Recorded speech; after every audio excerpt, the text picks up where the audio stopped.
As this appealed to everyone, heralds came pouring fresh water for their hands, and boys filled up the wine bowls. Joints of meat went round, fresh cuts for all, while each man made his offering, tilting the red wine to the gods, and drank his fill. Then spoke Odysseus, all craft and gall. My lords, contenders for the queen, permit me. A passion in me moves me to speak out. I put it to Eurymachus above all, and to that brilliant prince Antinous.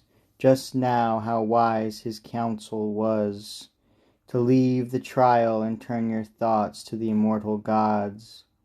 Apollo will give power tomorrow to whom he wills.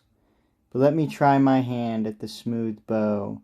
Let me test my fingers and my pull, to see if any of the old-time kick is there, or if thin fare and roving took it out of me.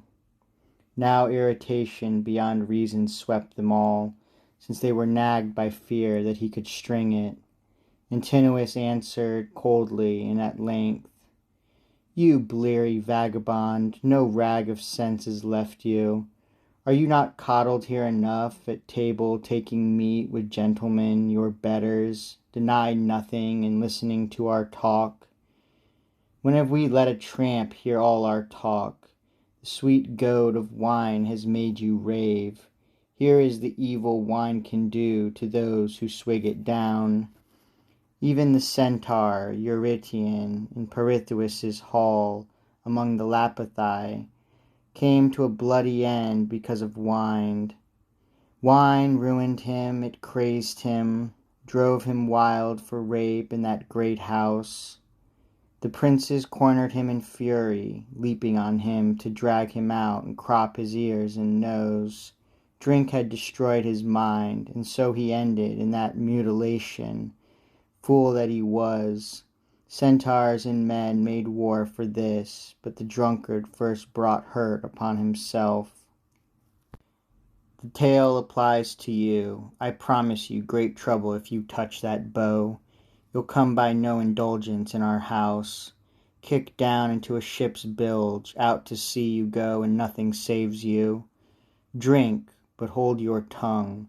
Make no contention here with younger men. At this the watchful Queen Penelope interposed. Antinous, discourtesy to a guest of Telemachus, whatever guest, that is not handsome. What are you afraid of? Suppose this exile put his back into it, and drew the great bow of Odysseus. Could he then take me home to be his bride? You know he does not imagine that. No one need let that prospect weigh upon his dinner. How very, very improbable it seems. It was Eurymachus who answered her.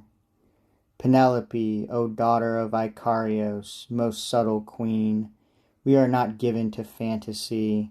No, but our ears burn at what men might say, and women too. We hear some jackal whispering, how far inferior to the great husband her suitors are, can't even budge his bow. Think of it. And a beggar out of nowhere strung it quick and made the needle shot. That kind of disrepute we would not care for. Penelope replied, steadfast and wary, Eurymachus, you have no good repute in this realm, nor the faintest hope of it. Men who abused a prince's house for years, consumed his wine and cattle, shame enough. Why hang your heads over a trifle now? The stranger is a big man, well compacted, and claims to be of noble blood. Ay, give him the bow, and let us have it out. What I can promise him I will. If by the kindness of Apollo he prevails, he shall be clothed well and equipped. A fine shirt and a cloak I promise him, a lance for keeping dogs at bay, or men, a broadsword, sandals to protect his feet, escort, and freedom to go where he will. Telemachus now faced her and said sharply, Mother, as to the bow and who may handle it or not handle it, no man here has more authority than I do. Not one lord of our own stony Ithaca, nor the islands lying east toward Elis. No one stops me if I choose to give these weapons outright to my guest. Return to your own hall, tend your spindle, tend your loom, direct your maids at work. This question of the bow will be for men to settle, most of all for me. I am master here.